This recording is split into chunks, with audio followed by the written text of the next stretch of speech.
السلام عليكم ورحمة الله.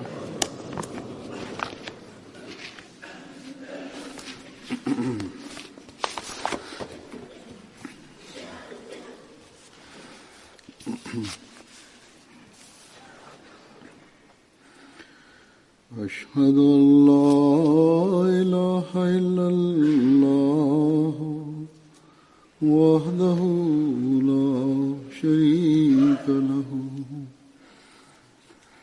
وأشهد أن محمدا عبده ورسوله أما بعد فأعوذ بالله من الشيطان الرجيم بسم الله الرحمن الرحيم الحمد لله رب العالمين الرحمن الرحيم مالك يوم الدين إياك نعبد وإياك نستعين اهدنا الصراط المستقيم صراط الذين أنعمت عليهم غير المغضوب عليهم ولا الضالين. ലോകത്ത് വിവിധ തരത്തിലുള്ള ഒരുപാട് സദസ്സുകൾ ഉണ്ട്. അല്ലെങ്കിൽ വിവിധ സദസ്സുകൾക്ക് വിവിധ ലക്ഷ്യങ്ങൾ ഉണ്ടായിരിക്കും.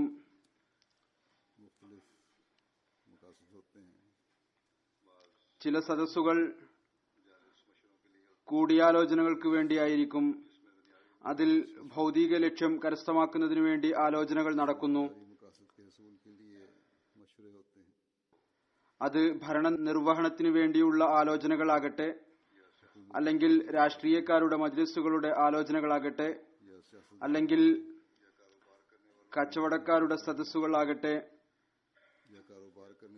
അതുമല്ലെങ്കിൽ ഏതെങ്കിലും വിധത്തിലുള്ള കളിതമാശകളുടെ അല്ലെങ്കിൽ വിനോദത്തിന്റെ കാര്യമാകട്ടെ, അതിനെല്ലാം സദസ്സുകൾ നടക്കുന്നു.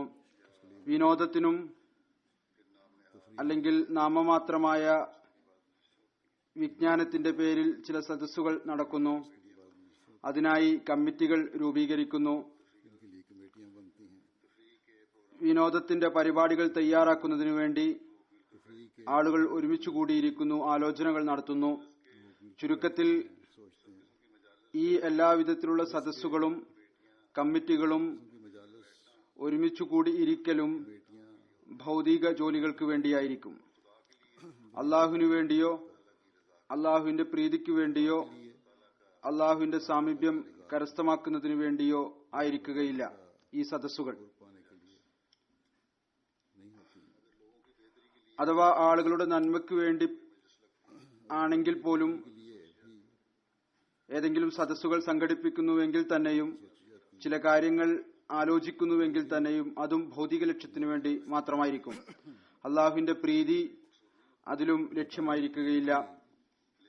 എന്നാൽ ചില സദസ്സുകൾ അത്തരത്തിലുള്ളതും ഉണ്ട്. അത് മതപരമായ ലക്ഷ്യത്തിനു വേണ്ടിയാണ്. അത് അള്ളാഹുവിന്റെ സ്മരണയെ ഉയർത്തുന്നതിനു വേണ്ടിയാണ്. മനുഷ്യരെ അള്ളാഹുവിന് സമീപത്തേക്ക് കൊണ്ടുവരുന്നതിനുള്ള പദ്ധതികൾ ആലോചിക്കുന്നതിനു വേണ്ടിയാണ്. അല്ലെങ്കിൽ ആത്മീയതയിൽ പുരോഗതി കൈവരിക്കുന്നതിനു വേണ്ടിയുള്ള മാർഗങ്ങൾ അന്വേഷിക്കുന്നതിനു വേണ്ടിയാണ്. അതുമല്ലെങ്കിൽ ആ സദസ്സുകളിൽ പങ്കെടുക്കുന്നവർ അള്ളാഹുവിന്റെ പ്രീതി കരസ്ഥമാക്കുന്നതിനു വേണ്ടിയാണ് അതിൽ പങ്കെടുക്കുന്നത്. ചുരുക്കത്തിൽ ഈ സദസ്സുകളുടെ ലക്ഷ്യം എന്ന് പറയുന്നത് നമ്മുടെ പ്രവർത്തനം എന്ത് തന്നെയായാലും ശരി, നാം എന്ത് തന്നെ ആസൂത്രണങ്ങൾ നടത്തിയാലും ശരി, സദസ്സിന്റെ പരിപാടികൾ എന്തു തന്നെ ആണെങ്കിലും ശരി, അതിന്റെ ലക്ഷ്യം അള്ളാഹുവിന്റെ പ്രീതി കരസ്ഥമാക്കണം എന്നതായിരിക്കും. അതിൽ നിരർത്ഥകമായ കാര്യങ്ങളിൽ നിന്ന് വിട്ടുനിൽക്കുന്നതായിരിക്കും. അത്തരം മജ്ലിസുകൾ അത് അള്ളാഹുവിന് പ്രിയങ്കരമായ സദസ്സുകളാണ്.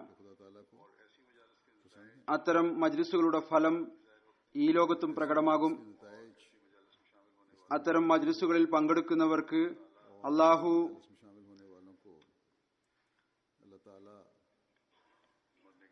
മരണത്തിനു ശേഷവും പ്രതിഫലം നൽകുന്നതായിരിക്കും.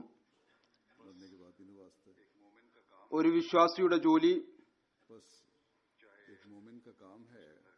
അവരുടെ വീടുകളിലെ സദസ്സുകളാകട്ടെ,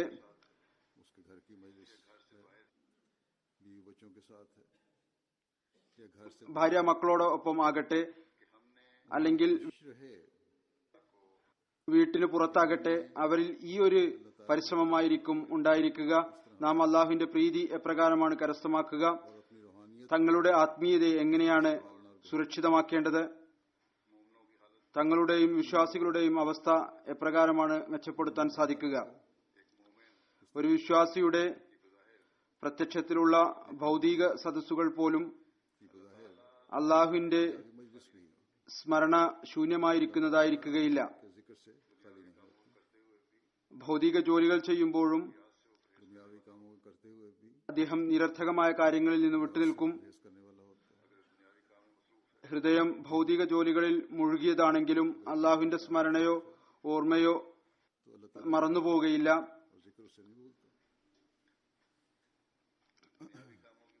ഭൗതിക ജോലികളുടെ സദസ്സുകളിലും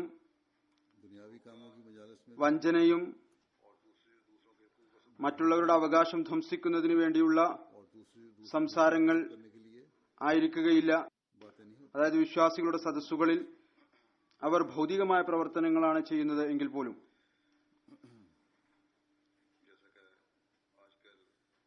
ഏതുപോലെ ഇന്നത്തെ രാഷ്ട്രീയക്കാരുടെ ഭൗതികരുടെ സദസ്സുകളിൽ സംസാരം നടക്കുന്നുവോ എന്നല്ല, അള്ളാഹുവിനോടുള്ള ഭയവും തഖ്വയും എല്ലായ്പ്പോഴും മുന്നിൽ വെക്കുകയാണ് ചെയ്യുന്നത്.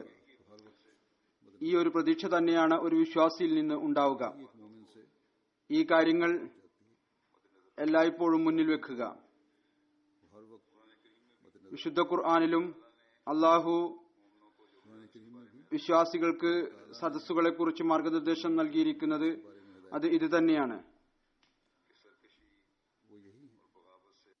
കുഴപ്പത്തിൽ നിന്നും കലാപത്തിൽ നിന്നും പരിശുദ്ധമായ പാപങ്ങളിൽ നിന്ന് പരിശുദ്ധമായ റസൂലിനോട് അനുസരണക്കേട് കാണിക്കുന്നതിൽ നിന്ന് രക്ഷപ്പെടുന്ന തഖ്വയിൽ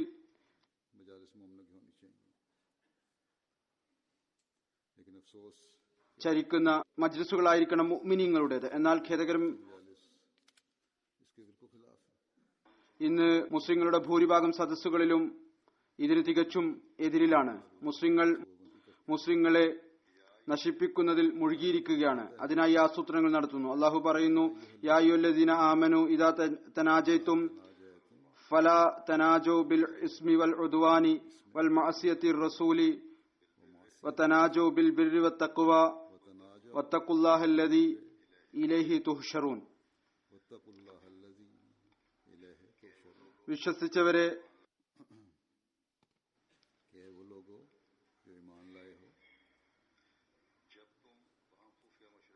നിങ്ങൾ പരസ്പരം രഹസ്യമായി കൂടിയാലോചന നടത്തുമ്പോൾ പാപവും കുഴപ്പവും റസൂലിനെ ധിക്കരിക്കുന്നതുമായ ആലോചനകൾ നടത്താതിരിക്കുക. എന്നാൽ നന്മയുടെയും തഖ്വയെയും കുറിച്ച് ആലോചന നടത്തുക. നിങ്ങൾ ഏതൊരുവന്റെ സമക്ഷത്തിലേക്കാണോ ഒരുമിച്ചു കൂട്ടപ്പെടുക, ആ അള്ളാഹുവിനെ നിങ്ങൾ ഭയപ്പെടുക. എന്നാൽ ഞാൻ പറഞ്ഞതുപോലെ മുസ്ലിങ്ങൾ അള്ളാഹുവിന്റെ ഈ നിർദ്ദേശം മറന്നുകളഞ്ഞു. പരസ്പരമുള്ള ഭിന്നിപ്പ് അത് പാരമ്യതയിലെത്തിയിരിക്കുകയാണ്. അള്ളാഹു വിശ്വാസികളുടെ അടയാളമായി ഇതാണ് പറഞ്ഞിരിക്കുന്നത്, റൂഹമാഹു ബൈനഹും, പരസ്പരമുള്ള സ്നേഹത്തിലും അനുരക്തിയിലുമായിരിക്കും അവർ. എന്നാൽ നമുക്ക് ഇവിടെ ഈ ഒരു അവസ്ഥയാണ് കാണാൻ സാധിക്കുന്നത്.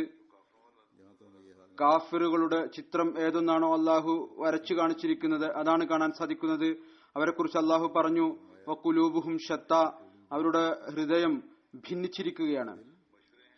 ആലോചനകൾ നടക്കുന്നു, പരസ്പരവും അന്യരുമായിട്ടും രഹസ്യ കരാറുകളുടെ രൂപത്തിലും.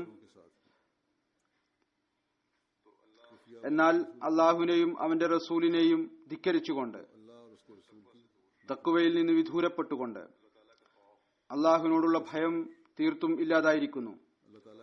അള്ളാഹു പറയുന്നു, നിങ്ങൾ ആരുടെ സമക്ഷത്തിലേക്കാണോ ഒരുമിച്ച് കൂട്ടപ്പെടുന്നത് ആ അള്ളാഹുവിനെ ഭയക്കുക. അവിടെ ഭരണകൂടങ്ങളും രാജാധിപത്യവും ധനവും പാശ്ചാത്യ ശക്തികളുടെ ആശീർവാദമോ ഒന്നും തന്നെ പ്രയോജനപ്പെടുകയില്ല. ഒരു വൻ ശക്തിയും തന്നെ അവിടെ അള്ളാഹുവിന്റെയും അവന്റെ റസൂലിന്റെയും കൽപ്പനകൾ ധിക്കരിക്കുന്നതിനും തഖ്വയിൽ നിന്ന് ദൂരപ്പെടുകയും ചെയ്യുന്നതിന്റെ ശിക്ഷയിൽ നിന്ന് രക്ഷപ്പെടുത്തുകയില്ല. യഥാർത്ഥത്തിൽ മുസ്ലിങ്ങൾ എന്ന് പറഞ്ഞുകൊണ്ട് ഭൗതികതയെ തങ്ങളുടെ ലക്ഷ്യം ആക്കുന്നവരും അതിന് പിന്നാലെ ഓടുകയും ചെയ്യുന്നവരുടെ അവസ്ഥ, അത് ഈ കാര്യത്തിന്റെ കർമ്മപരമായ പ്രകടനം ആണ്. അള്ളാഹുവിന്റെ അസ്തിത്വത്തിലുള്ള വിശ്വാസവും യക്കീനും ഇല്ലാതായിരിക്കുന്നു. അതല്ല എങ്കിൽ, അഥവാ അള്ളാഹുവിന്റെ അസ്തിത്വത്തിൽ ഈമാനും യക്കീനും അല്പമെങ്കിലും ഉണ്ടായിരുന്നുവെങ്കിൽ മുസ്ലിം രാഷ്ട്രീയക്കാരുടെയോ നേതാക്കന്മാരുടെയോ അവസ്ഥ ഇന്നുണ്ടാകുന്നത് പോലെ ആകുമായിരുന്നില്ല. നാമധാരികളായ പണ്ഡിതന്മാരുടെ അവസ്ഥയും നാം ഇന്ന് കാണുന്നത് പോലെ ആകുമായിരുന്നില്ല. ഏതായിരുന്നാലും ഈ കാലഘട്ടത്തിൽ ഇത് നമ്മുടെ കടമയാണ്. നാം അത്തരത്തിലുള്ള എല്ലാവിധത്തിലുള്ള ചിന്താഗതികളിൽ നിന്നും സ്വയം തങ്ങളെ ശുദ്ധീകരിക്കുന്നതോടൊപ്പം അള്ളാഹുവിനോടുള്ള ഭയവും തഖ്വയും തങ്ങളിൽ വർദ്ധിപ്പിക്കുന്നതോടൊപ്പം ആർക്കാണോ ഈ ആളുകളിൽ പിടിപാടുള്ളത്, അനഹമ്മദി മുസ്ലിങ്ങളിൽ ബന്ധങ്ങൾ ഉള്ളത്, അവർ എത്രത്തോളം തങ്ങളുടെ വൃത്തത്തിലും തങ്ങളുടെ ചുറ്റുപാടുകളിലും മുസ്ലിങ്ങൾക്ക് കാര്യങ്ങൾ മനസ്സിലാക്കി കൊടുക്കാൻ സാധിക്കുമോ മനസ്സിലാക്കി കൊടുക്കുക. നിങ്ങളുടെ ഈ അവസ്ഥ കേവലം നിങ്ങളെ അന്യരുടെ പൂർണ്ണ അടിമത്തത്തിൽ കൊണ്ടുവരും എന്ന് മാത്രമല്ല, മറിച്ച് നിങ്ങൾ അള്ളാഹുവിന്റെ ശിക്ഷക്കും പാത്രീഭൂതരാകും. ഏതൊരു ഭൗതികതയുടെ പിന്നാലെയാണോ നിങ്ങൾ കൂടിയിരിക്കുന്നത്, അതും നിങ്ങളുടെ കൈകളിൽ നിന്ന് നഷ്ടപ്പെടും. ദീനിനെ നിങ്ങൾ മുമ്പ് തന്നെ ഉപേക്ഷിച്ചിരിക്കുകയാണല്ലോ.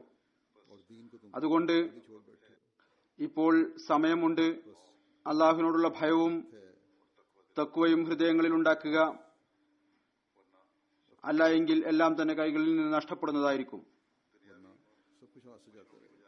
ഭൗതിക കൂടിയാലോചനകളുടെ സദസ്സുകളിൽ ഒരു സദസ്സ് UNOയുടേതാണ്. കഴിഞ്ഞ ദിവസം അതിന്റെ ഒരു സമ്മേളനം നടന്നു. അമേരിക്കൻ പ്രസിഡന്റിന്റെ പ്രസംഗം ഉണ്ടായിരുന്നു. അതിനെക്കുറിച്ച് ഇവിടെയുള്ള പാശ്ചാത്യ ലേഖകർ, അവലോകനം നടത്തുന്നവർ അവരും എഴുതുകയുണ്ടായി. ഈ പ്രസംഗം കൊണ്ട് സമാധാനത്തിന് പകരം കുഴപ്പവും ഫിത്നയും ഉണ്ടാകാനാണ് കൂടുതൽ സാധ്യത. എന്നെല്ലാവർ തുറന്ന നിലയിൽ ഈ കാര്യവും എഴുതി. ഒരുപക്ഷെ ഈ പ്രസംഗം കൊണ്ട് സൗദി അറേബ്യയോ ഏതാനും മുസ്ലിം രാജ്യങ്ങളോ സന്തോഷിച്ചിട്ടുണ്ടായിരിക്കും. അല്ല എങ്കിൽ അങ്ങേയറ്റം നിരാശജനകവും യുദ്ധത്തിന്റെയും കുഴപ്പത്തിന്റെയും അഗ്നി ജ്വലിപ്പിക്കുന്നതുമായ പ്രസംഗമാണിത്. മുസ്ലിം ഭരണകൂടങ്ങൾ അള്ളാഹുവിന്റെ കൽപ്പനകൾ നോക്കേണ്ടതാണ്. എല്ലാവിധത്തിലുള്ള ഫിത്നകളിൽ നിന്നും കുഴപ്പങ്ങളിൽ നിന്നും രക്ഷപ്പെടേണ്ടതാണ്. ഏതായിരുന്നാലും ഇത് പൊതുവെ മുസ്ലിം ലോകത്തുള്ള നടക്കുന്ന കാര്യങ്ങളാണ്. അതിനെ പരാമർശിച്ചുകൊണ്ടാണ് ഞാൻ സംസാരിച്ചത്. എന്നാൽ നാം നമ്മുടെ അവസ്ഥകളെക്കുറിച്ചും ആത്മപരിശോധന നടത്തിക്കൊണ്ടിരിക്കേണ്ടതാണ്. എപ്പോഴും ഓർത്തിരിക്കേണ്ടതാണ്, ശൈത്താന് ഒരിക്കലും തന്നെ ഈ കാര്യം സഹിക്കുകയില്ല. അതായത് അവൻ ജമാഅത്തിന് പുരോഗതി നേടിക്കൊണ്ടിരിക്കുന്നതായി കാണുന്നത്. ശൈത്താൻ തന്റെ പ്രകൃതമനുസരിച്ച് നമ്മുടെ ഉള്ളിലും അസ്വസ്ഥതകൾ ഉണ്ടാക്കാനും ഭിന്നിപ്പുണ്ടാക്കാനും ശ്രമിച്ചുകൊണ്ടിരിക്കും. അതുകൊണ്ട് അവർ ആരാണോ ചിലപ്പോൾ ഒരുമിച്ച് കൂടിയിരിക്കുന്നത് തങ്ങളുടെ പ്രാദേശിക ഹൽക്കകളിലോ അല്ലെങ്കിൽ നഗരത്തിലെയോ ജമാഅത്ത് വ്യവസ്ഥിതി അല്ലെങ്കിൽ രാജ്യത്തിലെ ജമാഅത്ത് വ്യവസ്ഥിതിയെക്കുറിച്ച് സംസാരിക്കുന്നത് मुल्क के निज़ाम जमात के मुतालिक बातें करते हैं। അവർ ചിലപ്പോൾ അല്ല മറിച്ച് യഥാർത്ഥത്തിൽ ഷെയ്ത്താന്റെ വഴിതെറ്റിക്കലിൽ അകപ്പെടുന്നു. हकीकत में शैतान के ഷെയ്ത്താന്റെ ജോലി എന്ന് പറയുന്നത് അനുകമ്പ കാണിച്ചുകൊണ്ട് ആക്രമിക്കുക എന്നതാണ്. അതുകൊണ്ട് അത്തരം സദസ്സുകളിൽ അത്തരത്തിലുള്ള ആളുകളും ഉൾപ്പെടുന്നു. അവർ യഥാർത്ഥത്തിൽ लोग भी शामिल हो जाते हैं। ജമാഅത്തിന്റെ വ്യവസ്ഥിതിക്ക് എതിരിൽ ആയിരിക്കുകയില്ല, മറിച്ച് ജമാഅത്തിന്റെ വേദന ഉൾക്കൊള്ളുന്നതുകൊണ്ട് उनकी जमात के दर्द को महसूस करने की वजह से അവരെ ഫിത്ന ഉണ്ടാക്കുന്നവരാണ് എന്ന് കരുതുകയില്ല. എന്നാൽ തങ്ങളുടെ അഭിപ്രായം പ്രകടിപ്പിക്കുന്ന ആളുകൾ ആയിരിക്കും. അനുകമ്പയുടെ രൂപത്തിൽ സംസാരിക്കുന്ന ആളായിക്കൊണ്ട് और हमदर्दी के ആണ് സംസാരിക്കുന്നത്. बात करने वाला ശരിയാണ് പറയുന്നത്, പരിഷ്കരണത്തിന്റെ ആവശ്യമുണ്ട്. എന്നാൽ അഥവാ പരിഷ്കരണത്തിന്റെ ആവശ്യം ഉണ്ട് എങ്കിൽ हालांकि अगर इस्लाह की जरूरत है രാജ്യത്തിലെ ഉന്നത വ്യവസ്ഥിതിയിലേക്ക് കാലത്തിന്റെ ഖലീഫയിലേക്ക് കാര്യങ്ങൾ എത്തിക്കുകയാണ് ചെയ്യേണ്ടത്. അതിനുശേഷം അവിടെയും ഇവിടെയും സദസ്സുകൾ സംഘടിപ്പിച്ച് നടക്കുന്നത് ഈ രീതിയിൽ സംസാരിക്കുന്നത് ഏതുപോലെ വളരെ രഹസ്യമായ കാര്യങ്ങളാണ് പറയുന്നത്, വളരെ സുപ്രധാനമായ കാര്യങ്ങളാണ് പറയുന്നത്. ജമാഅത്തിനോട് വളരെയധികം വേദന ഉള്ളതുകൊണ്ടാണ് സംസാരിക്കുന്നത്. ഇത് തികച്ചും തെറ്റായ രീതിയാണ്. പാപവും കുഴപ്പവും റസൂലിനോടുള്ള ധിക്കാരവും തഖ്വയിൽ നിന്നുള്ള ദൂരപ്പെടലിന്റെയും അടയാളമാണിത്. रसूल की नाफरमानी और तकवा से दूरी അതുകൊണ്ട് അത്തരം സദസ്സുകളിൽ നിന്ന് അള്ളാഹു ऐसे मजलिसों से വിശ്വാസികളെയും താക്കീത് ചെയ്തിട്ടുണ്ട്. അതിൽ നിന്ന് നിങ്ങൾ രക്ഷപ്പെടുക. ഏതെങ്കിലും ഭാരവാഹിക്കെതിരിൽ പരാതി ഉണ്ടെങ്കിൽ അല്ലെങ്കിൽ അമീറിനെതിരിൽ പരാതി ഉണ്ടെങ്കിൽ മർക്കസിന് പരാതി നൽകുക, കാലത്തിന്റെ ഖലീഫയിലേക്ക് എത്തിക്കുക. അതിനുശേഷം ജമാഅത്ത് അംഗങ്ങളുടെ ജോലി അവസാനിച്ചു. ഇനി കാലത്തിന്റെ ഖലീഫയുടെ ജോലിയാണ് ഏത് പ്രശ്നത്തെ ഏതു വിധത്തിലാണ് നോക്കേണ്ടത് എന്ന്, എപ്രകാരമാണത് പരിഹരിക്കണം എന്നത്. और किस तरह हल करना। എന്നാൽ ദുആ എല്ലാവരും ചെയ്തുകൊണ്ടിരിക്കേണ്ടതാണ്. എല്ലാ അഹമ്മദികളും വേദനയോടുകൂടി ദുആ ചെയ്തുകൊണ്ടിരിക്കേണ്ടതാണ്. അള്ളാഹു എല്ലാവിധത്തിലുള്ള തിന്മകളെയും ജമാഅത്തിൽ നിന്ന് പുറത്താക്കട്ടെ. തഖ്വയിൽ ചരിക്കുന്ന പ്രവർത്തിക്കുന്ന ആളുകൾ എല്ലായ്പ്പോഴും ജമാഅത്തിന് ലഭിച്ചുകൊണ്ടിരിക്കട്ടെ. ഈ സുപ്രധാനമായ കാര്യം എല്ലായ്പ്പോഴും എല്ലാവരും ഓർത്തിരിക്കേണ്ടതാണ്. ജമാഅത്തിന് ഏതെല്ലാം വിധത്തിൽ അള്ളാഹു പുരോഗതി നൽകുന്നുവോ നൽകിക്കൊണ്ടിരിക്കുന്നു, ഷെയ്ത്താനും അവന്റെ ജോലികൾ ചെയ്തുകൊണ്ടിരിക്കും. ഷെയ്ത്താൻ ആദ്യ ദിവസം തന്നെ അള്ളാഹുവിന്റെ മുമ്പിൽ ഈ കാര്യം പ്രകടിപ്പിച്ചിരുന്നു, അനുവാദം വാങ്ങിച്ചിരുന്നു. के सामने इस बात का इजहार कर അവൻ മനുഷ്യരെ, और इजाजत ले ली थी വിശ്വാസികളെ വഴിതെറ്റിക്കുന്ന ജോലി ചെയ്യുന്നതായിരിക്കും. मोमनों को बहकाने का काम करेगा।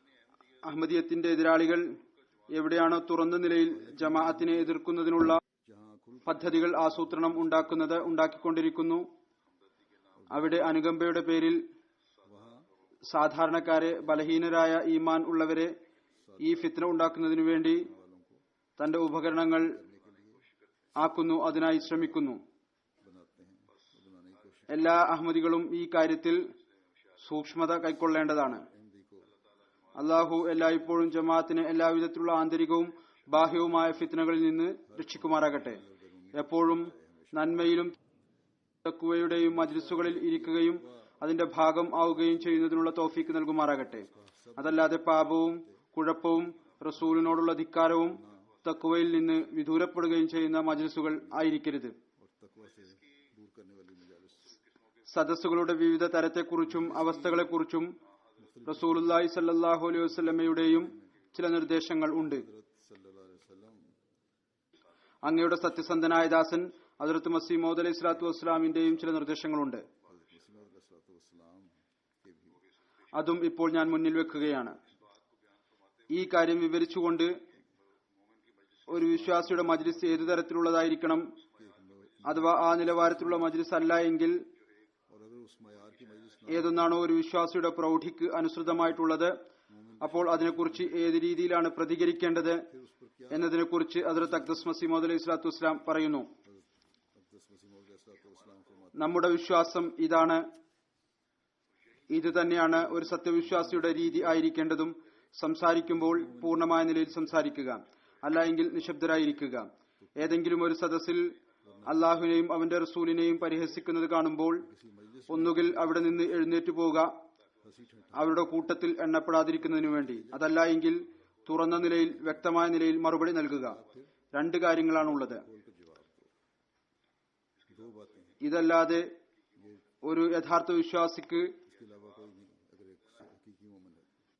മൂന്നാമതൊരവസ്ഥയില്ല. എങ്കിൽ മറ്റു മാർഗങ്ങൾ ഒന്നും തന്നെയില്ല. ഒന്നുകിൽ മറുപടി നൽകുക, മിണ്ടാതിരിക്കുക, എഴുന്നേറ്റ് പോവുക. പറയുന്നു, മൂന്നാമത്തെ മാർഗം കാപഠ്യമാണ്. സദസ്സിൽ ഇരിക്കുകയും തലയാട്ടുകയും പതിഞ്ഞ ശബ്ദത്തിൽ രഹസ്യമായ നിലയിൽ തങ്ങളുടെ വിശ്വാസം പ്രകടിപ്പിക്കുകയും ചെയ്യുക എന്നത്. സദസ്സുകളിൽ ഇരിക്കുകയും അവരുടെ കാര്യം അംഗീകരിക്കുന്നു എന്ന് കാണിക്കാൻ വേണ്ടി, അല്ലെങ്കിൽ ഭയം കാരണം അവരുടെ കാര്യങ്ങൾക്ക് അതെ അതെ എന്ന് പറഞ്ഞുകൊണ്ടിരിക്കുക, പിന്നീട് പതിഞ്ഞ ശബ്ദത്തിൽ നിങ്ങൾ തെറ്റാണ് പറഞ്ഞത് എന്ന് പറയുകയും ചെയ്യുന്നത്. ഈ കാര്യം ഇങ്ങനെയല്ല, ഇങ്ങനെയാണ് എന്ന്. എന്നാൽ തുറന്ന നിലയിൽ കാര്യങ്ങൾ പറയാതിരിക്കുന്നത്, പറയുന്നു ഈ കാര്യം കാപഠ്യമാണ്, ഇത് വിശ്വാസിയുടെ രീതിയല്ല. ഇതാണ് ഒരു വിശ്വാസിയുടെ പ്രതികരണം. അത്തരം മജ്ലിസുകളിൽ എവിടെയാണോ ദീനിനെ പരിഹസിക്കുന്നത്, അല്ലെങ്കിൽ ദീനിനെതിരിൽ ആസൂത്രണം നടക്കുന്നത്, അല്ലെങ്കിൽ വലിയ രീതിയിൽ അത്തരം കാര്യങ്ങൾ നടക്കുന്നത്, അത് ഹൃദയങ്ങളിൽ വസ്വസയും സംശയവും ഉണ്ടാക്കുന്നതാണ്. വിശ്വാസികളുടെ പ്രതികരണം ഇതായിരിക്കണം: ആരെങ്കിലും അള്ളാഹുവിനും അവന്റെ റസൂലിനും അല്ലെങ്കിൽ അവനാൽ സ്ഥാപിക്കപ്പെട്ട ജമാഅത്തിന്റെ നിസാമിനും എതിരിൽ കാര്യങ്ങൾ സംസാരിക്കുമ്പോൾ ശക്തമായ നിലയിൽ ഖണ്ഡിക്കുക. എന്നിട്ട് പറഞ്ഞു കൊടുക്കുക, ഇപ്രകാരം സംസാരിക്കുന്നവരോട്, അഥവാ നിങ്ങളുടെ അഭിപ്രായത്തിൽ ഈ കാര്യങ്ങൾ ശരിയാണ് എങ്കിൽ അത് കാലത്തിന്റെയും ഖലീഫക്കും നിസാമിനും പറഞ്ഞു കൊടുക്കുക. എന്നാൽ ഈ വിധത്തിൽ സംസാരിക്കുന്നത് അനുവദനീയം അല്ല. അത്തരം സദസ്സുകളിൽ അഥവാ മനുഷ്യൻ ഇരിക്കുകയാണെങ്കിൽ പതിഞ്ഞ ശബ്ദത്തിൽ ഖണ്ഡിക്കുകയാണെങ്കിൽ, തുറന്ന നിലയിൽ പറയാതിരുന്നാൽ ഹദ്റത്ത് മസീഹ് മൗഊദ് അലൈഹി സ്വലാത്തു വസ്സലാം പറയുന്നു, ഇത് കാപഠ്യമായി തീരും. ഇതിൽ നിന്ന് ഒരു വിശ്വാസി രക്ഷപ്പെടേണ്ടതാണ്. ദീനിന്റെ കാര്യത്തിൽ, നിസാമിന്റെ കാര്യത്തിൽ ഒരിക്കലും തന്നെ ആത്മാഭിമാനം ഇല്ലായ്മ കാണിക്കരുത്. ആത്മാഭിമാനത്തിന്റെ പ്രകടനം രണ്ടു തരത്തിലാണ്. ഒന്നുകിൽ തുറന്ന നിലയിൽ മറുപടി നൽകുക, അല്ലെങ്കിൽ ആ മജ്ലിസുകളിൽ നിന്ന് എഴുന്നേറ്റ് പോകുക. ഈ രീതിയാണ് അള്ളാഹും പറഞ്ഞിരിക്കുന്നത്. അതിന്റെ വിശദീകരണം റസൂൽ തിരുമേനി സല്ലല്ലാഹു അലൈഹി വസല്ലമയും നൽകിയിട്ടുണ്ട്.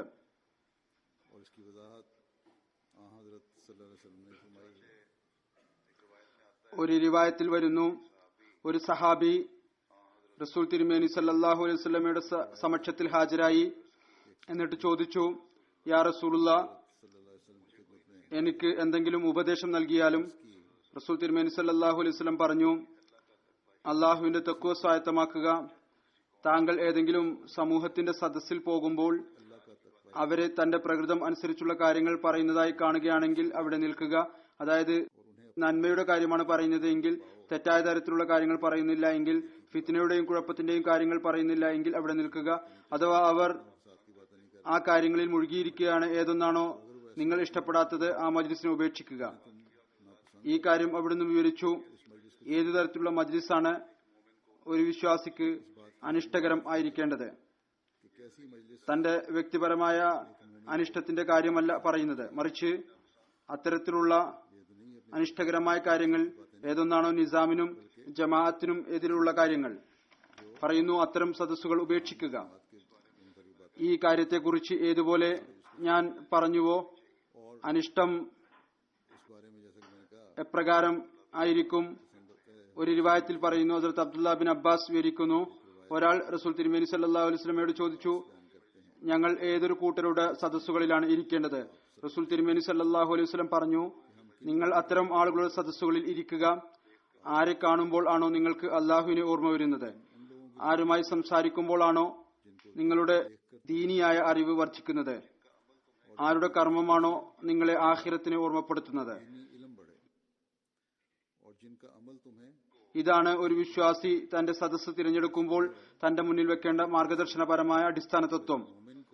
ആ സദസ്സുകളെ തിരഞ്ഞെടുക്കുക എവിടെയാണോ അള്ളാഹുവിനെ സ്മരിക്കുന്നത്, അള്ളാഹുവിന്റെ ദീനിന്റെ മഹത്വത്തെക്കുറിച്ചുള്ള സംസാരം നടക്കുന്നത്, എവിടെയാണോ ദീനീപരമായ അറിവിന്റെ വർധനവും ഉണ്ടാകുന്നത്. ഇന്ന് ദീനി അറിവിന്റെ വർധനവ് എല്ലാ അഹമ്മദികൾക്കും നിർബന്ധമാണ്. തബ്ലീഗിനായി, ദഅവത്തെ ഇലല്ലാഹ്ക്കായി, തർബിയത്തിനായി ഈ കാര്യങ്ങളുടെ ആവശ്യം ഉണ്ട്.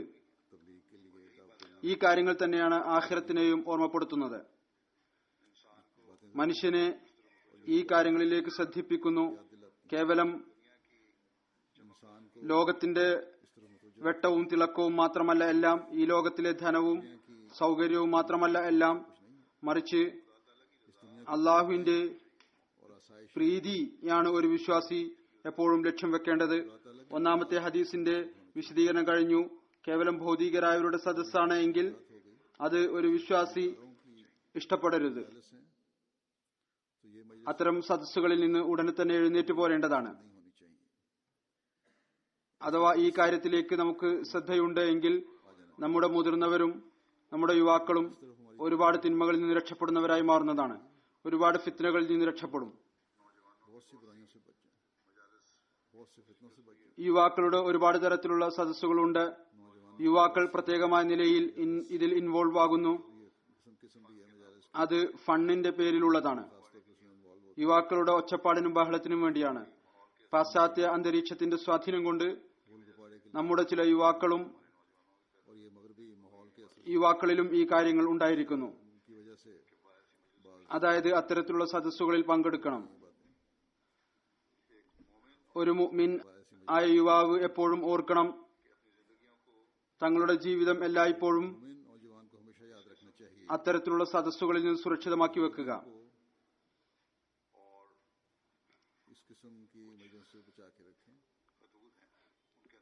ചില പരിധികളുണ്ട്, അതിൽ നിലനിൽക്കുക.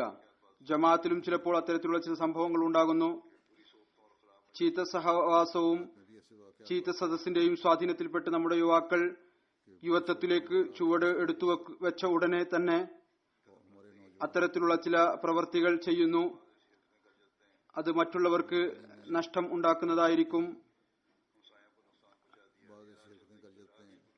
അയൽവാസികൾക്ക് നഷ്ടമുണ്ടാക്കി, അല്ലെങ്കിൽ വഴി നടക്കുന്ന വഴിയാത്രക്കാരന് നഷ്ടമുണ്ടാക്കി, അല്ലെങ്കിൽ ഏതെങ്കിലും സ്ഥലത്ത് പോയി അവിടെ വെറുതെ പ്രശ്നങ്ങൾ ഉണ്ടാക്കിക്കൊണ്ട് ആർക്കെങ്കിലും നഷ്ടമുണ്ടാക്കി.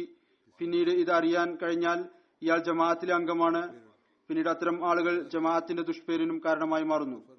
അതുകൊണ്ട് മാതാപിതാക്കളും തങ്ങളുടെ കുട്ടികളുടെ സദസ്സുകളെയും സഹവാസത്തെയും വീക്ഷിക്കേണ്ടതാണ്. നമ്മുടെ യുവാക്കൾ, യുവത്വത്തിലേക്ക് ചൂടുവെക്കുന്ന കുട്ടികൾ ചീത്ത സദസ്സുകളിൽ നിന്നും സഹവാസത്തിൽ നിന്നും സുരക്ഷിതരാകുന്നതിനു വേണ്ടി സ്വയം വീടുകളിലും അത്തരത്തിലുള്ള പരിശുദ്ധമായ സദസ്സുകൾ ആയിരിക്കണം. അത് എല്ലായ്പ്പോഴും തന്നെ തർബിയത്തിന്റെ വീക്ഷണകോണിൽ ഏറ്റവും ഉത്തമമായതായിരിക്കണം. വീണ്ടും റസൂൽ തിരുമേനി സല്ലല്ലാഹു അലൈഹി വസല്ലം ഒരവസരത്തിൽ പറഞ്ഞു, ഏതെങ്കിലും ഒരു സമൂഹം പള്ളിയിൽ അള്ളാഹുവിന്റെ ഗ്രന്ഥത്തിന്റെ തിലാവത്തും പരസ്പരം പഠിക്കുകയും പഠിപ്പിക്കാനും വേണ്ടി ഇരിക്കുകയാണെങ്കിൽ അള്ളാഹു അവരുടെ മേൽ സമാധാനം ഇറക്കുന്നു. അള്ളാഹുവിന്റെ കാരുണ്യം അവരെ മൂടുന്നു. മലക്കുകൾ അവരെ തങ്ങളുടെ തണലുകളിൽ ആക്കുന്നു.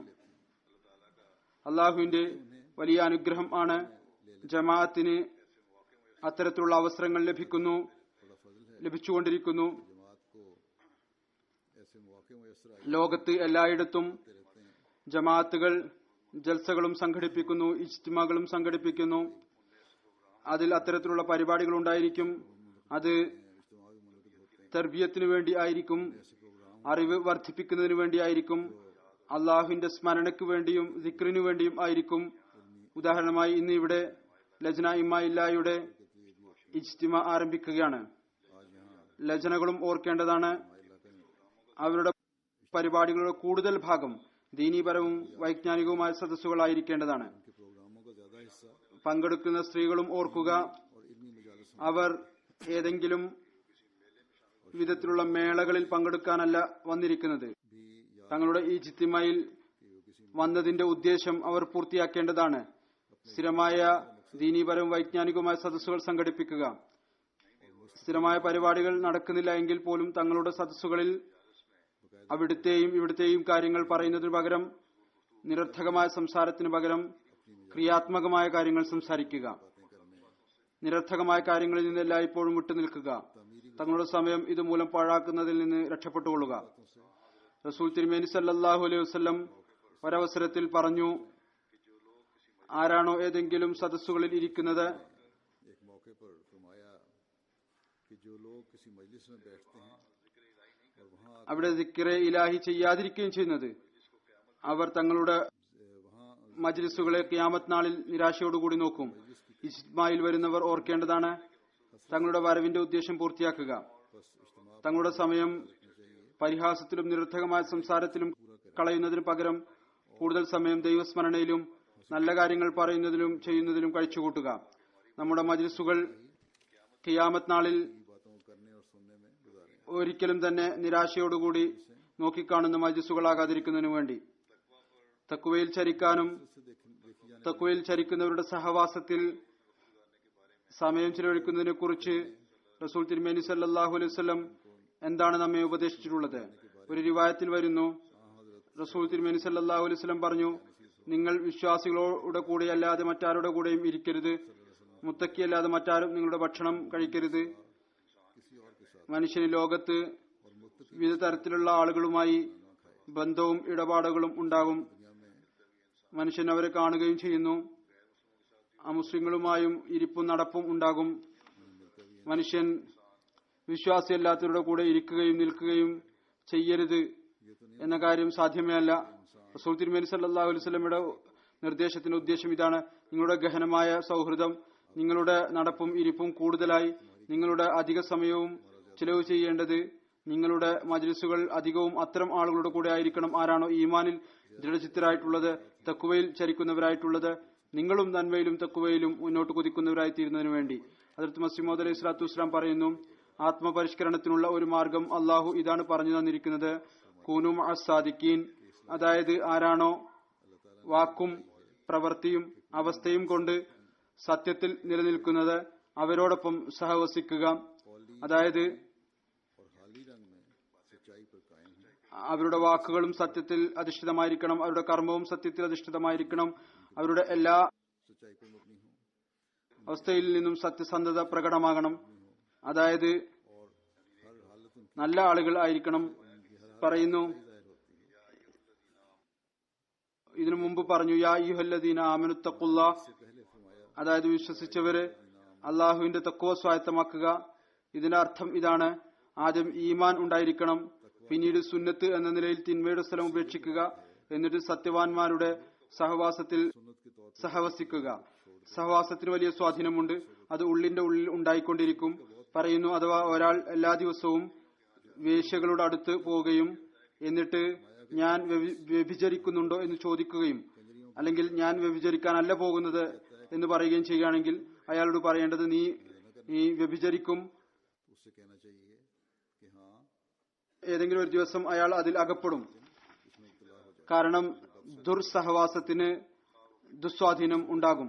കാരണം സഹവാസത്തിന്റെ സ്വാധീനം ഉണ്ടാകും. അതുപോലെ തന്നെ ഏതൊരാളാണോ മദ്യശാലയിൽ പോകുന്നത് അയാൾ എത്ര തന്നെ അതിൽ നിന്ന് വിട്ടു നിന്നാലും ശരി, ഞാൻ കഴിക്കുന്നില്ല എന്ന് പറഞ്ഞാലും ശരി, ഞാൻ കുടിക്കുന്നില്ല എന്ന് പറഞ്ഞാലും ശരി, അയാൾ കുടിക്കുന്ന ഒരു ദിവസം എന്തായിരുന്നാലും വരും. അതുകൊണ്ട് എല്ലായ്പ്പോഴും ചീത്ത സഹവാസത്തിൽ നിന്ന് രക്ഷപ്പെടേണ്ട ആവശ്യമുണ്ട്. പൊതുവിലുള്ള ഭൗതിക കച്ചവടങ്ങളിൽ ബന്ധങ്ങളിൽ ഉണ്ടാകും. ഏതുപോലെ എന്നാൽ ഞാൻ പറഞ്ഞുവോ അന്യരുമായിട്ടും ഉണ്ടാകും. എന്നാൽ ഈ ബന്ധങ്ങളിലും ഒരു പരിധി ഉണ്ടായിരിക്കേണ്ടതാണ്. അല്ലാത്ത അവരുടെ നിരർത്ഥകമായ സദസ്സുകളിൽ മനുഷ്യൻ പോകാൻ തുടങ്ങുകയല്ല വേണ്ടത്. ഒരുപാട് തിന്മകൾ ഇത്തരത്തിലുള്ള നിരർത്ഥകമായ സദസ്സുകളിൽ പങ്കെടുക്കുന്നത് കൊണ്ടാണ് ഉണ്ടാകുന്നത്. എന്നല്ല ഇവിടുത്തെ ആളുകൾ സ്വയം ഈ കാര്യം പ്രകടിപ്പിക്കുന്നു.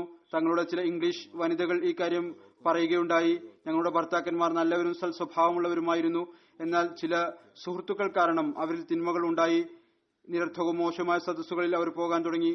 അതുകൊണ്ട് അമുസ്ലിങ്ങൾക്കും ഈ ചിന്ത ഉണ്ടാകുന്നു. അതുകൊണ്ട് നമ്മൾ വളരെയധികം ഈ കാര്യത്തെക്കുറിച്ച് ചിന്താകുലരാകേണ്ടതാണ്. ഈ കാര്യത്തെ തടയുന്നതിനു വേണ്ടി റസൂൽ തിരുമേനി സല്ലല്ലാഹു അലൈഹി വസല്ലം പറഞ്ഞു, നിങ്ങൾ ദീനില്ലാത്തവരുമായി അധിക സമയം നിൽക്കുകയും ഇരിക്കുകയും ചെയ്യുന്നത് നിങ്ങളെ ദീനിൽ നിന്നും തഖ്വയിൽ നിന്നും ദൂരപ്പെടുത്തുന്നതായിരിക്കും. എന്നാൽ തബ്ലീഗിനായി നല്ല കാര്യങ്ങൾ എത്തിക്കുന്നതിനായി ബന്ധങ്ങൾ തീർച്ചയായും ഉണ്ടാക്കേണ്ടതാണ്. ഇതുകൂടാതെ തബ്ലീഗ് സാധ്യമല്ല. എന്നാൽ അതിനായി അവരെ തങ്ങളുടെ മജ്ലിസുകളിൽ കൊണ്ടുവരികയാണ് ചെയ്യേണ്ടത്. കാരണം നന്മയുടെ മജ്ലിസുകൾ പിന്നീട് അതിന്റെ സ്വാധീനം ഉണ്ടാക്കുന്നു. നമ്മുടെ ജൽസകളിൽ, ഫംഗ്ഷനുകളിൽ പങ്കെടുക്കുന്നവർ അനേകം അന്യരായ ആളുകൾ ഈ കാര്യം പ്രകടിപ്പിക്കുകയും ചെയ്യുന്നു. ഇവിടെ വന്ന് ഞങ്ങളുടെ അവസ്ഥകൾ പൂർണ്ണമായി മാറി എന്നവർ പറയുന്നു. സഹവാസത്തിന്റെ സ്വാധീനത്തെക്കുറിച്ച് വിവരിച്ചുകൊണ്ട് ഒരു സ്ഥലത്ത് ഹദ്റത്ത് മസീഹ് മൗഊദ് അലൈഹി സ്വലാത്തു വസ്സലാം ഇപ്രകാരം പറയുന്നു: മനുഷ്യൻ ഒരു സത്യവാന്റെ, സദ്വൃത്തന്റെ അടുത്ത് ഇരിക്കുമ്പോൾ സത്യസന്ധത അയാളിൽ പ്രവർത്തിക്കുന്നു. എന്നാൽ ഏതൊരാളാണോ സത്യവാൻമാരുടെ സഹവാസം ഉപേക്ഷിച്ച് പാപികളുടെയും കുഴപ്പക്കാരുടെയും സഹവാസം കൈക്കൊള്ളുന്നത്, അവരിൽ തിന്മ സ്വാധീനം ചെലുത്തിക്കൊണ്ടിരിക്കും. അതുകൊണ്ടാണ് ഹദീസിലും വിശുദ്ധ ഖുർആനിലും മോശം സഹവാസത്തിൽ നിന്നും വിട്ടുനിൽക്കാൻ താക്കീതും കാർക്കശ്യവും കാണാൻ സാധിക്കുന്നത്. എഴുതിയിരിക്കുന്നു: എവിടെയാണോ അള്ളാഹുവിനെയും അവന്റെ റസൂലിനെയും അപമാനിക്കുന്നത്, ആ മജ്ലിസുകളിൽ നിന്ന് ഉടനെ എഴുന്നേറ്റ് പോവുക. അല്ല എങ്കിൽ ആരാണോ ഈ അപമാനിക്കുന്ന കാര്യം കണ്ടുകൊണ്ട് അവിടെ നിന്ന് എഴുന്നേൽക്കാത്തത്, അവരും അവരുടെ കൂട്ടത്തിൽ ഉൾപ്പെടുത്തി എണ്ണപ്പെടും. വീണ്ടും അവിടുന്ന് പറയുന്നു: സത്യവാൻമാരുടെയും സദ്വൃത്തരുടെയും കൂടെ വസിക്കുന്നവരും അവരിൽ ഉൾപ്പെടുന്നു. അതുകൊണ്ട് ഈ കാര്യത്തിന് എത്രമാത്രം ആവശ്യമുണ്ട്. മനുഷ്യൻ കൂനു മഅ സ്വാദിഖീൻ എന്ന പരിശുദ്ധ നിർദ്ദേശം അനുസരിച്ച് പ്രവർത്തിക്കുന്നതിന് പറയുന്നു. ഹദീസിൽ വന്നിട്ടുണ്ട്: അള്ളാഹു മലക്കുകളെ ലോകത്തേക്ക് അയക്കുന്നു. അവർ പരിശുദ്ധരായ ആളുകളുടെ സദസ്സുകളിൽ വരുന്നു.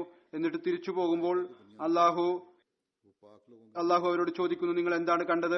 അവർ പറയുന്നു: ഞങ്ങൾ ഒരു സദസ്സ് കണ്ടു. അതിൽ നിന്നെക്കുറിച്ചുള്ള സ്മരണ നടക്കുകയായിരുന്നു. എന്നാൽ ഒരാൾ അവരിൽ ഉൾപ്പെട്ടവനായിരുന്നില്ല. ആ സ്മരണ നടത്തുന്നവരിൽ ഉൾപ്പെട്ടവനായിരുന്നില്ല, എന്നാൽ അവിടെ ഇരിക്കുന്നുണ്ടായിരുന്നു. അപ്പോൾ അള്ളാഹു പറയുന്നു: അങ്ങനെയല്ല, അയാളും അവരിൽപ്പെട്ടവൻ തന്നെയാണ്. കാരണം ഇന്നഹും ഖൗമുൻ ലാ യഷ്കാ ജലീസഹും പറയുന്നു.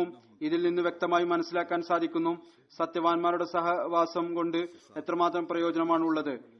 ആ വ്യക്തി അങ്ങേയറ്റത്തെ നിർഭാഗ്യവാനാണ് ആരാണോ സഹവാസത്തിൽ നിന്ന് ദൂരപ്പെട്ടു നിൽക്കുന്നത്. വിശ്വാസികളുടെ സഹവാസവും സദസ്സുകളിൽ ഇരിക്കുന്നതും അള്ളാഹുവിന്റെ അനുഗ്രഹം കരസ്ഥമാക്കുന്നവരാക്കി മാറ്റുന്നു. ഇതേ മജ്ലിസുകൾ തന്നെയാണ് ദൈവസ്മരണ കൊണ്ട് നിറഞ്ഞ മജ്ലിസുകൾ. വീണ്ടും ഹദ്റത്ത് മസീഹ് മൗഊദ് സ്വല്ലല്ലാഹു അലൈഹി വസല്ലം പറയുന്നു: നാവ് കൊണ്ട് അള്ളാഹുവിനെ അംഗീകരിക്കുന്ന ഒരുപാട് പേരുണ്ട്. എന്നാൽ ഇളക്കി നോക്കുകയാണ് എങ്കിൽ കാണാൻ സാധിക്കും, അറിയാൻ സാധിക്കും, അവരുടെ ഉള്ളിൽ നിരീശ്വരത്വമാണ്. കാരണം ഭൗതിക ജോലികൾ മുഴുകുമ്പോൾ അള്ളാഹുവിന്റെ ശിക്ഷയും അവന്റെ മഹത്വവും പൂർണ്ണമായും മറക്കുന്നു. അതുകൊണ്ട് ഈ കാര്യം വളരെ അനിവാര്യമാണ്. നിങ്ങൾ ദുആ മുഖേന അള്ളാഹുവിനോട് മാരിഫത്ത് ആവശ്യപ്പെടുക. ഇതുകൂടാതെ പരിപൂർണ്ണ വിശ്വാസം ഒരിക്കലും തന്നെ കരസ്ഥമാക്കാൻ സാധിക്കുകയില്ല. അതപ്പോഴായിരിക്കും സാധ്യമാവുക എപ്പോഴാണോ ഈ അറിവുള്ളത് അള്ളാഹുവുമായി ബന്ധം വിച്ഛേദിക്കുന്നത് മരണമാണ് എന്ന് പറയുന്നു. പാപങ്ങളിൽ നിന്ന് രക്ഷപ്പെടുന്നതിന് വേണ്ടി ദുആ ചെയ്യുന്നതോടൊപ്പം തന്നെ അതിനുവേണ്ടിയുള്ള ഭൗതിക കാര്യങ്ങൾ ഉപേക്ഷിക്കാതിരിക്കുകയും ചെയ്യുക. എല്ലാ സദസ്സുകളും മജ്ലിസുകളും ഏതൊന്നിൽ പങ്കെടുക്കുന്നത് കൊണ്ടാണോ പാപത്തിനുള്ള താല്പര്യം ഉണ്ടാകുന്നത് അതിനെ ഉപേക്ഷിക്കുക. അതിനോടൊപ്പം ദുആയും ചെയ്തുകൊണ്ടിരിക്കുക.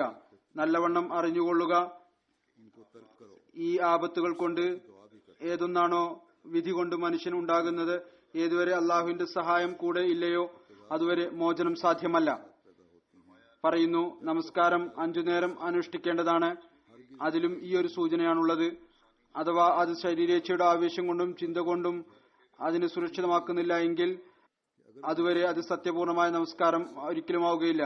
നമസ്കാരത്തിന്റെ അർത്ഥം കുത്തിമറിയുകയും ആചാരം ശീലം എന്ന നിലയിൽ അനുഷ്ഠിക്കുകയും ചെയ്യുക എന്നതല്ല. നമസ്കാരം എന്ന് പറയുന്നത് അത് ഹൃദയവും അനുഭവിക്കേണ്ടതാണ്. ആത്മാവ് അലിഞ്ഞു ഭയാനകമായ അവസ്ഥയിൽ ദൈവിക സമക്ഷത്തിൽ വീണുപോകണം. പറയുന്നു: ഏതുവരെ ശക്തിയുണ്ടോ അത്രത്തോളം ഉള്ളൊരുക്കം ഉണ്ടാക്കാൻ വേണ്ടി ശ്രമിക്കുക. വേദനയോടുകൂടി ചോദിക്കുക. പാപവും ദ്വേഷവും ആത്മാവിന്റെ ഉള്ളിൽ നിന്ന് ദൂരീകരിക്കുന്നതിനു വേണ്ടി ഇത്തരത്തിലുള്ള നമസ്കാരം ആണ് അനുഗ്രഹം നിറഞ്ഞത്. അഥവാ അവർ ഈ കാര്യത്തിൽ സ്ഥിരചിത്തത കൈക്കൊള്ളുന്നുവെങ്കിൽ കാണാം, രാത്രിയോ പകലോ ഒരു പ്രകാശം അവരുടെ ഹൃദയത്തിൽ വീണിരിക്കുന്നു. ദോഷപ്രവണമായ ആത്മാവിന്റെ അഹങ്കാരം കുറഞ്ഞിരിക്കുന്നു. ഏതുപോലെ സർപ്പത്തിന്റെ ഉള്ളിൽ ഒരു വധിക്കുന്ന വിഷം ഉണ്ടോ അതുപോലെ ദോഷപ്രവണമായ ആത്മാവിലും ഒരു വധിക്കുന്ന വിഷം ഉണ്ട്. ആരാണോ അത് സൃഷ്ടിച്ചത് അവന്റെ പക്കൽ തന്നെയാണ് അതിനുള്ള ചികിത്സയുമുള്ളത്. അതായത് അള്ളാഹുവിന്റെ പക്കൽ തന്നെയാണ് തിന്മയെ ദൂരീകരിക്കാനുള്ള ചികിത്സയുമുള്ളത്. അതുകൊണ്ട് അവന്റെ മുന്നിൽ കുനിയുക, അവനോട് സഹായം ചോദിക്കുക. ലോകവും അതിന്റെ ദുസ്വാധീനത്തിൽ നിന്നും ചീത്ത സഹവാസത്തിൽ നിന്നും അതിന്റെ സ്വാധീനത്തിൽ നിന്നും അവൻ എപ്പോഴും രക്ഷപ്പെടുത്തുന്നതിനു വേണ്ടി. ഒരു റിവായത്തിൽ വരുന്നു, റസൂൽ തിരുമേനി സല്ലല്ലാഹു അലൈഹി വസല്ലമയുടെ പതിവ് രീതിയായിരുന്നു സദസ്സ് പിരിച്ചുവിടുന്നതിന് മുമ്പ് എഴുന്നേൽക്കുമ്പോൾ അവിടുന്ന് ഇപ്രകാരം ദുആ ചെയ്യുമായിരുന്നു: അല്ലാഹുവേ, നീ പരിശുദ്ധനാണ്, നിന്റെ സ്തുതിയാണ് സത്യം, ഞാൻ സാക്ഷ്യം വഹിക്കുന്നു, നീയല്ലാതെ മറ്റൊരു ആരാധ്യനുമില്ല, ഞാൻ നിന്നോട് മഗ്ഫിറത്ത് ചോദിക്കുന്നു, നിന്നിലേക്ക് തന്നെ തിരിയുകയും ചെയ്യുന്നു. പിന്നീട് മറ്റൊരവസരത്തിൽ അവിടുന്ന് പറഞ്ഞു, ചില വചനങ്ങൾ ഉണ്ട്, ആരെങ്കിലും തങ്ങളുടെ സദസ്സുകളിൽ നിന്ന് എഴുന്നേൽക്കുമ്പോൾ അത് 3 പ്രാവശ്യം പറഞ്ഞാൽ അള്ളാഹു അത് മുഖേന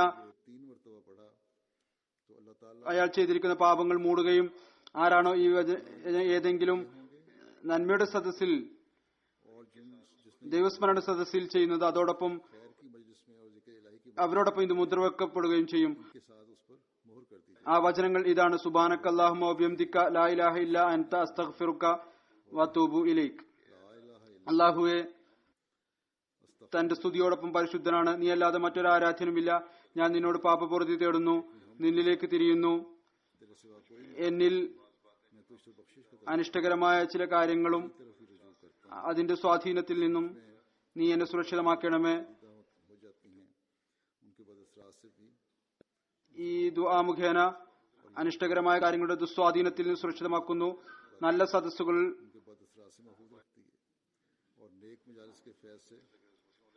അനുഗ്രഹം കരസ്ഥമാക്കുന്നവരാക്കി മനുഷ്യനെ മാറ്റുന്നു. ഏതുപോലെ ഹദ്റത്ത് മസീഹ് മൗഊദ് അലൈഹിസ്സലാം പറയുകയുണ്ടായി, ഏതുവരെ അള്ളാഹുവിന്റെ സഹായം കൂടെയില്ലയോ അതുവരെ മോചനം ലഭിക്കുകയില്ല. അതുകൊണ്ട് എല്ലായ്പ്പോഴും അള്ളാഹുവിന്റെ സഹായം ചോദിച്ചുകൊണ്ടിരിക്കേണ്ടതാണ്. അള്ളാഹു നമുക്ക് തൗഫീക്ക് നൽകുമാറാകട്ടെ. നാം എല്ലായ്പ്പോഴും ചീത്ത സദസ്സുകളിൽ നിന്ന് രക്ഷപ്പെടുന്നവരായി തീരട്ടെ.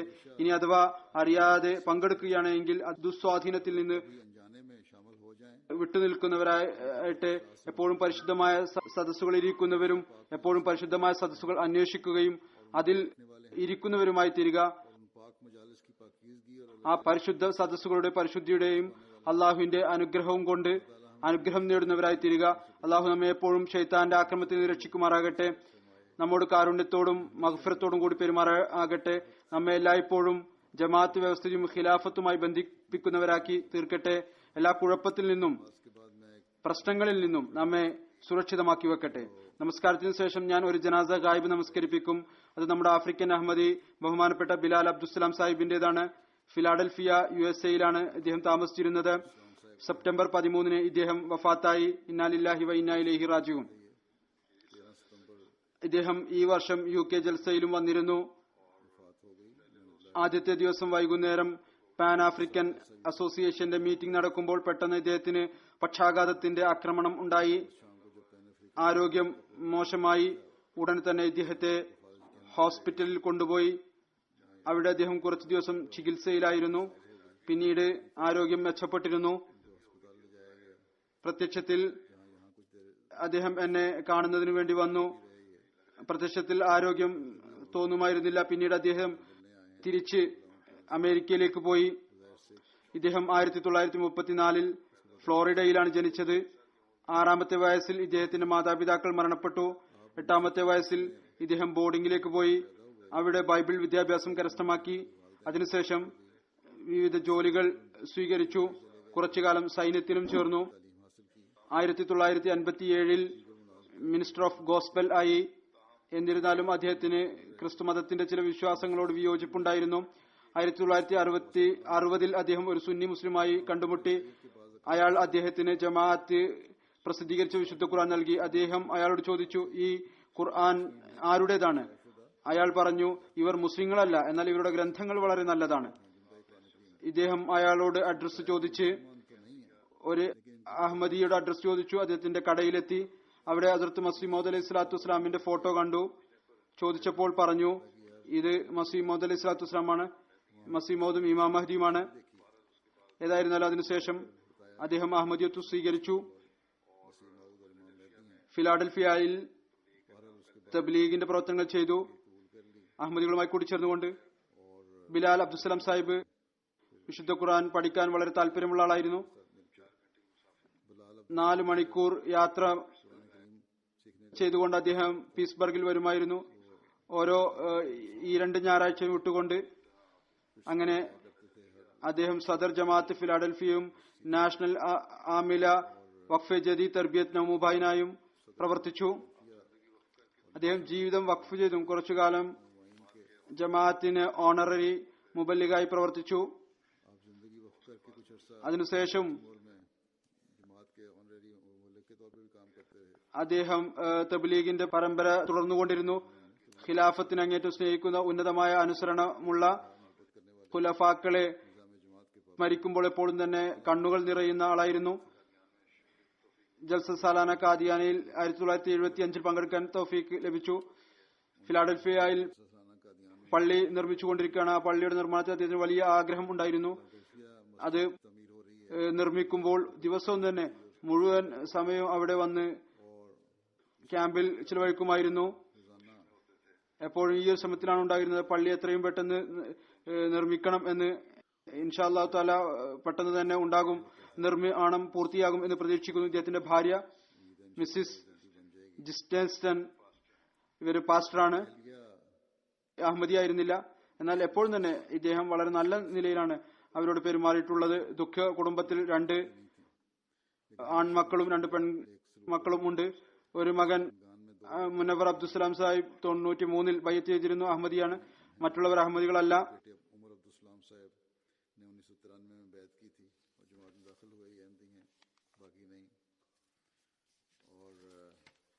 അബ്ദുല്ല തീബ സാഹിബ് അവിടെ അമേരിക്കയിൽ ഇപ്പോഴത്തെ മുബല്ലിഗാണ്, എഴുതുന്നു. ജമാഅത്തിന്റെ വളരെ പ്രവർത്തനനിരതരായ മെമ്പറായിരുന്നു. വളരെ നല്ല സ്വഭാവമുള്ള, എല്ലാവർക്കും പ്രിയപ്പെട്ട, വളരെ മുഖ്ലിസായ മനുഷ്യനായിരുന്നു. എല്ലായ്പ്പോഴും പ്രയോജനപ്പെടുമായിരുന്നു. ജമാഅത്തിന്റെ പ്രവർത്തനങ്ങളിൽ മുൻപന്തിയിലുണ്ടായിരുന്നു. യുവാക്കളുമായി പ്രത്യേകമായ ബന്ധമുണ്ടായിരുന്നു. ഇദ്ദേഹത്തിന്റെ തർബിയത്തും കാരണവും സാമൂഹികമായ തിന്മകളിൽ നിന്ന് രക്ഷപ്പെടുത്താനും ശ്രമിക്കുമായിരുന്നു. ഒരുപാട് യുവാക്കളുടെ ജീവിതം സ്വാധീനിക്കുന്ന വിധത്തിൽ മാറ്റുകയുണ്ടായി. അവരെ നേരായ മാർഗത്തിൽ ചലിപ്പിക്കുകയുണ്ടായി. യുവാക്കളിൽ ഒരു ഭൂരിഭാഗവും ജമാഅത്തിന്റെയും സമൂഹത്തിന്റെയും ഒരു പ്രധാന ഭാഗമായി ഇദ്ദേഹത്തിന്റെ തർബിയത്ത് മുഖേന മാറിയിരിക്കുന്നു. അദ്ദേഹം ഹോസ്പിറ്റലിൽ രോഗിയായിരുന്നപ്പോൾ അവിടുന്ന് ഈ നിർദ്ദേശം നൽകിയിരുന്നു, അദ്ദേഹത്തിന്റെ തലയുടെ ഭാഗത്ത് ഒരു വിശുദ്ധ ഖുർആൻ എപ്പോഴും ഉണ്ടായിരിക്കണം.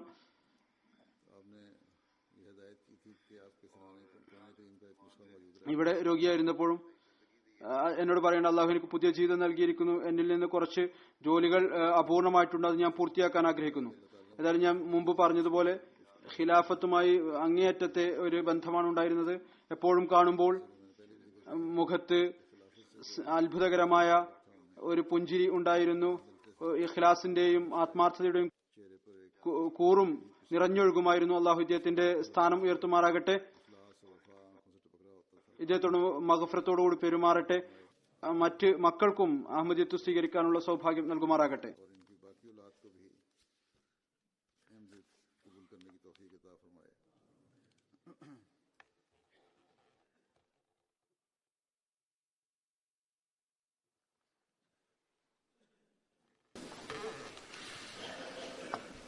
الحمد لله نحمده ونستعينه ونستغفره ونؤمن به ونتوكل عليه ونعوذ بالله من شرور أنفسنا ومن سيئات أعمالنا. من يهده الله فلا مضل له ومن يضلل فلا هادي له ونشهد أن لا إله إلا الله ونشهد أن محمدا عبده ورسوله. عباد الله رحمكم الله، إن الله يأمر بالعدل والإحسان وإيتاء ذي القربى وينهى عن الفحشاء والمنكر والبغي يعظكم لعلكم تذكرون. اذكروا الله يذكركم وادعوه يستجب لكم ولذكر الله أكبر.